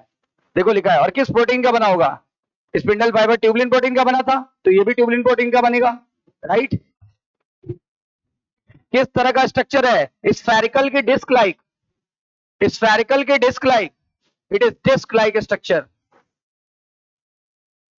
क्रोमैटिड को हमने सिस्टर क्रोमैटिड क्यों कह दिया? क्योंकि सर दोनों एक दूसरे की फोटोकॉपी है। दोनों में सेम सूचनाएं भरी हुई है क्योंकि एक डीएनए को देख करके ही दूसरा डीएनए बनाया गया है।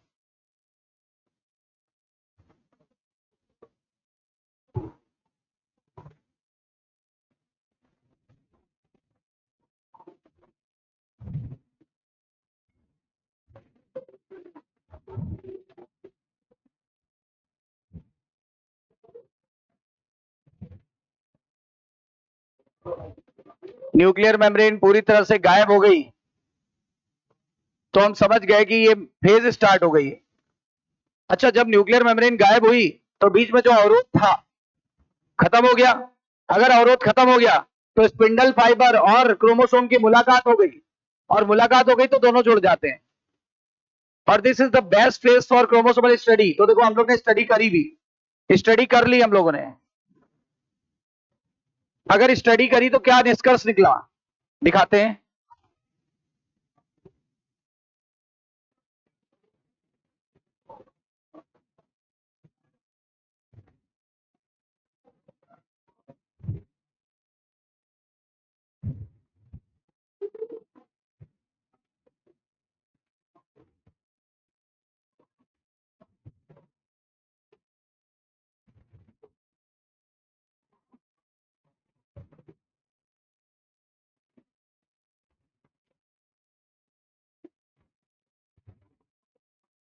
चूंकि इन डीएनए पर सेम जीन बैठे हुए हैं, लेटर तक सेम है, इसीलिए हम उन्हें सिस्टर क्रोमैटिड कहने से नहीं चूकेंगे, क्योंकि सेम सूचना भरी हुई है।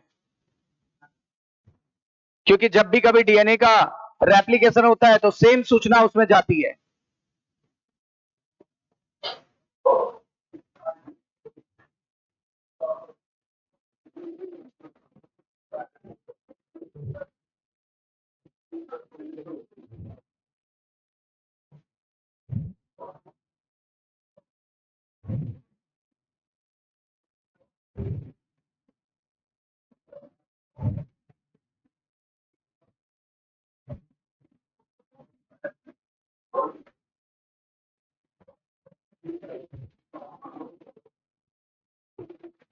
क्लियर हो गया? तो डीएनए के दोनों सेंट्रोमेयर के दोनों तरफ का डिस्क क्या कहलाता है? काइनेटोकोर।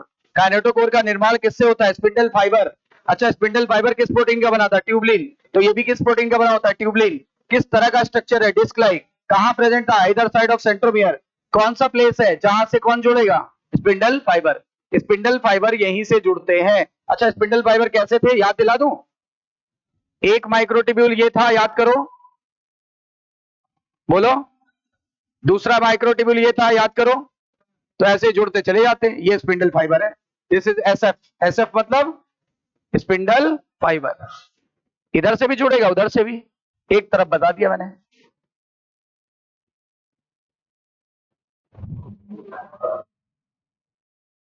अब देखो, फाइनली सभी क्रोमोसोम्स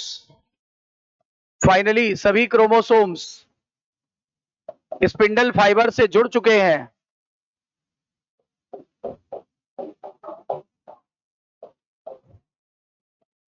और स्पिंडल फाइबर इन सभी क्रोमोसोम को, स्पिंडल फाइबर इनको इक्वेटर की तरफ अरेंज कर देता है। इक्वेटर की तरफ अरेंज कर देता है। और ये सबसे बड़ी घटना है, बताया था ना, इक्वेटर की तरफ अरेंज्ड कर देता है। तो क्या लुक दिखाई पड़ेगा? कुछ ऐसा दिखाई पड़ेगा। इधर का सेंट्रोमियर, सेंट्रियोल इधर, इधर का सेंट्रियोल इधर। ये स्पिंडल फाइबर कुछ ऐसे हैं।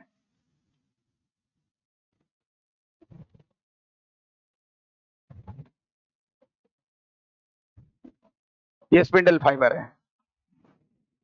ये सेंट्रियोल स्पोल का, ये सेंट्रियोल स्पोल का, ये सब है स्पिंडल फाइबर। सारे क्रोमोसोम कहां पे अटैच हो चुके हैं? सारे क्रोमोसोम अटैच हो चुके हैं यहां पे, इक्वेटर पे। ये देखो ऐसे कुछ इस तरह अरेंज होते हैं कि आधे सिस्टर क्रोमैटिड ऊपर तो आधे सिस्टर क्रोमैटिड नीचे।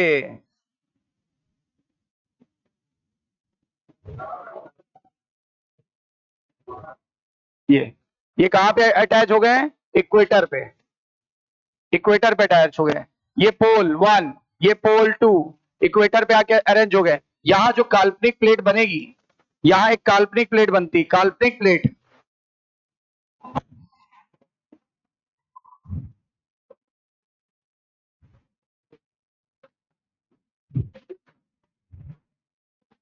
यहां पे एक काल्पनिक प्लेट बन गई। ये देखो मैंने डैश डैश करके दिखाया है। This plate is known as metaphasic plate.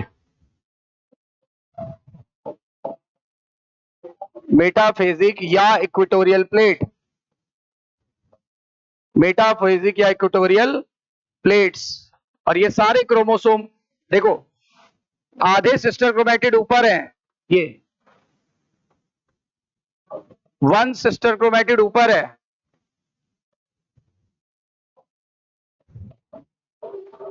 और आधे सिस्टर क्रोमैटिड नीचे है।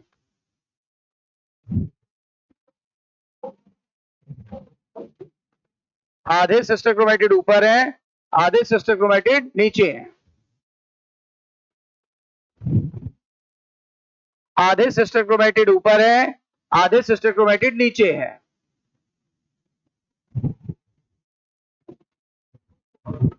सबसे बड़ी घटना है इक्वेटर पे आके अरेंज हो जाना। इक्वेटर की तरफ अरेंज होना, क्रोमोसोम का इक्वेटर की तरफ अरेंज हो जाना सबसे बड़ी घटना है मेटाफेज की।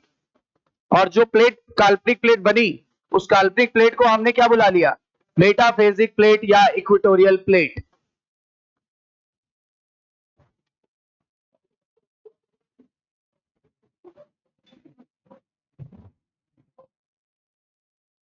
मेटाफेजिक प्लेट या इक्वेटोरियल प्लेट। तो मेटाफेजिक प्लेट या इक्वेटोरियल प्लेट कंफर्म है। ये सबसे बड़ी घटना थी इस मेटाफेज की। मेटाफेज की सबसे बड़ी घटना ये थी।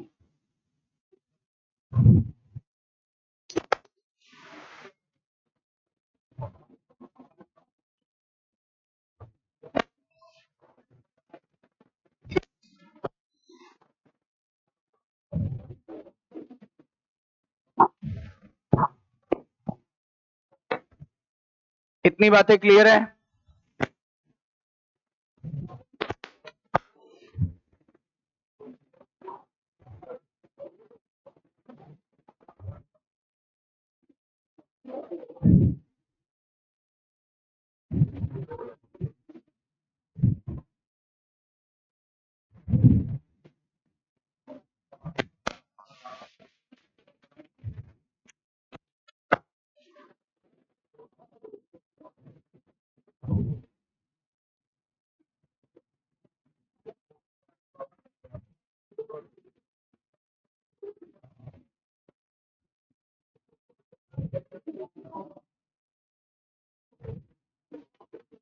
हो गया क्लियर। मेटाफेज पढ़ते हैं। लिखा है complete complete disintegration of nuclear membrane, यानी न्यूक्लियर मेम्ब्रेन का पूरी तरह से विलुप्त हो जाना। मार्किंग है किसके स्टार्टिंग की, सेकेंड फेज। सेकेंड फेज का नाम metaphase. Hence chromosomes are spread in cytoplasm. लिखाया था क्रोमोसोम कहां बिखर गए, साइटोप्लाज्म में। इस अवस्था में कंडेंसेशन तो पूरी तरह से कंप्लीट हो ही चुका है। तभी तो बेस्ट फेज था क्रोमोसोमल स्टडी के लिए।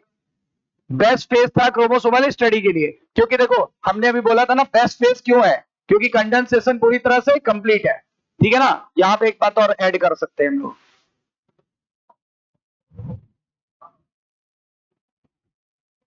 यहां पे लिख देते हैं कंडेंसेशन इज कंप्लीटेड। वहां पे क्या था, लगभग कंप्लीट था। यहां क्या है, कंप्लीटेड। वहां क्या बोला था, प्रोफेज में क्या बोला था, जरा चेक करो पीछे जाके चेक करिएगा।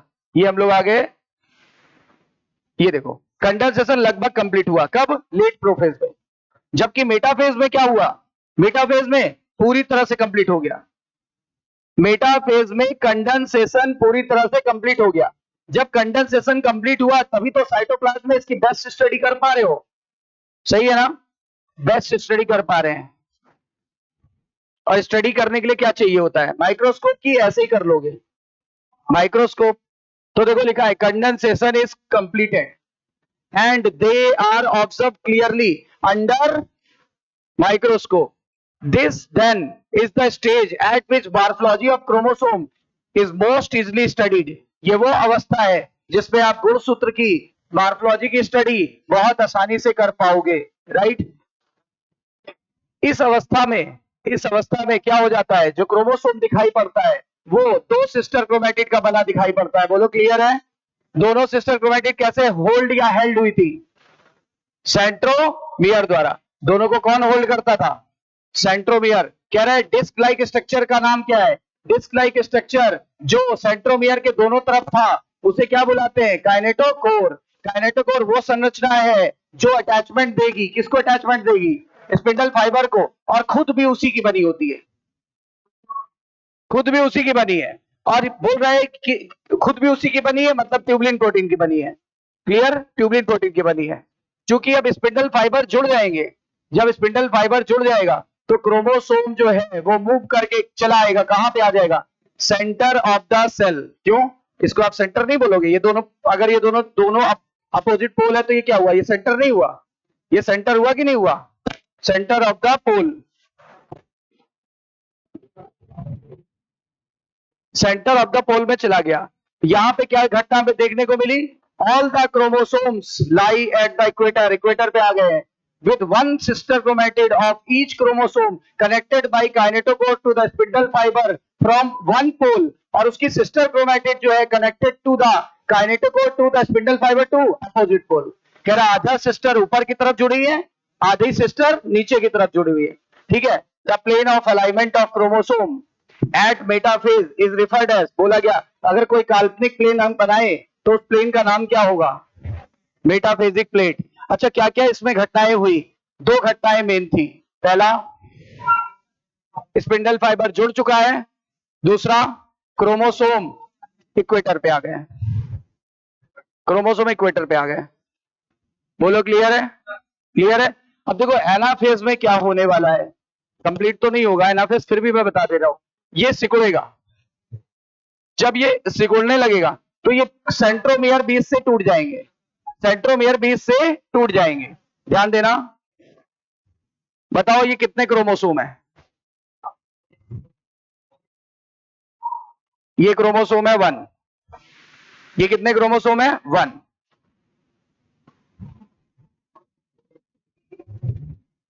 जब क्रोमोसोम ऐसा दिख रहा था तो क्रोमोसोम कितने हैं, अभी भी क्रोमोसोम कितना है 1, जितने सेंट्रोमियर उतने ही क्रोमोसोम, तो क्रोमोसोम अभी भी कितने हैं 1, लेकिन पहले उसमें क्या था, पहले था एक डीएनए, अब उसमें कितने डीएनए, 2 डीएनए।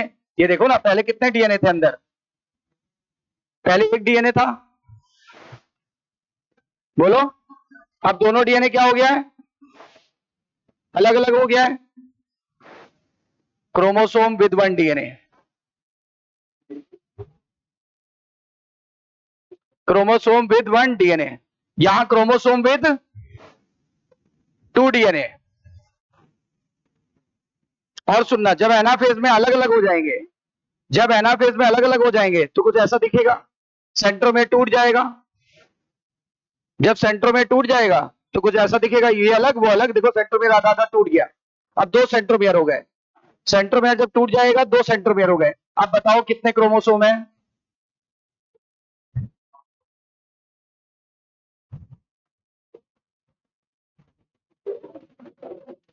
बताओ क्रोमोसोम कितने हैं अब क्रोमोसोम कितने हैं 2, क्योंकि कितने सेंट्रोमेयर दिखाई पड़ रहे हैं, तो क्रोमोसोम 2 है। और ये जो क्रोमैटिड थे ना जब अलग हो जाएंगे तो इन क्रोमैटिड को भी बोलेंगे, क्रोमैटिड विल ऑल्सो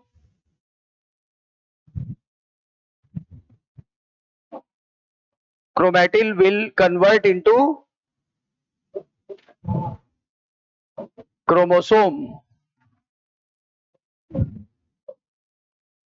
क्रोमैटिन जब क्रोमैटिड जो अलग हो जाते हैं उन्हीं को हम क्या बोलने लगेंगे, क्रोमोसोम। कितने क्रोमोसोम बन गए, तो पहले क्या देखा, एक क्रोमोसोम है उसी के अंदर डीएनए लिपटा हुआ है, तो एक ही डीएनए दिख रहा था, फिर दोनों डीएनए अलग हुए तो एक क्रोमोसोम के पास 2 डीएनए दिखने लगे, यानी 2 क्रोमैटिड।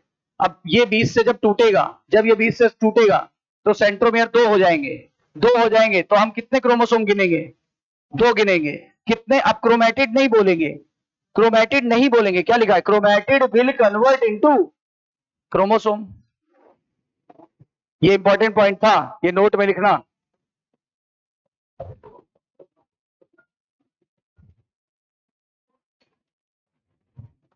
पहचानो इसमें कितने क्रोमोसोम है, एक, क्यों सर एक गोला बना हुआ है, इसमें कितने, एक, क्योंकि एक ही गोला है, इसमें कितने गोले बने हुए हैं 2, तो ये 2 क्रोमोसोम है। टूटने के बाद क्रोमैटिड को ही क्या बुलाते हैं, टूटने के बाद क्रोमैटिड को ही क्या बुलाते हैं, ये बात आज ही क्लियर कर लो।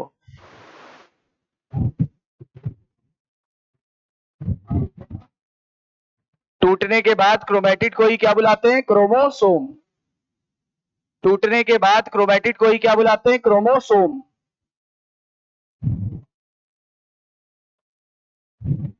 सबसे पहले फिगर में आप देख पा रहे हो एक क्रोमोसोम के पास एक डीएनए था, क्यों एक डीएनए बोला, क्योंकि दोनों डीएनए लिपटे हुए थे तो हमें एक ही दिख रहा था। फिर यहाँ पे दोनों क्रोमोसोम, एक क्रोमोसोम में दोनों डीएनए सेपरेट हो गए तो हमें 2 डीएनए दिखने लगे, 2 क्रोमैटिड दिख रहे हैं। जब आप एनाफेज में कल चलोगे तो ये सेंट्रोमेयर मैं बीच से तोड़ दूंगा। जब सेंट्रोमेयर बीच से तोड़ दूंगा तो आप बोलोगे सर दोनों सिस्टर क्रोमेटिड अलग अलग हो गई, यानी दोनों डीएनए अलग अलग हो गए। पर हम जब अलग अलग हो जाएंगे तो इन सिस्टर क्रोमेटिड को क्या बुलाना चालू कर देंगे? क्रोमोसोम बुलाना चालू कर देंगे। तो अलग होने के बाद सिस्टर क्रोमेटिड को कुछ और नहीं बल्कि क्रोमोसोम ही बुलाते हैं। याद रखिएगा, क्रोमोसोम ही बुलाते हैं।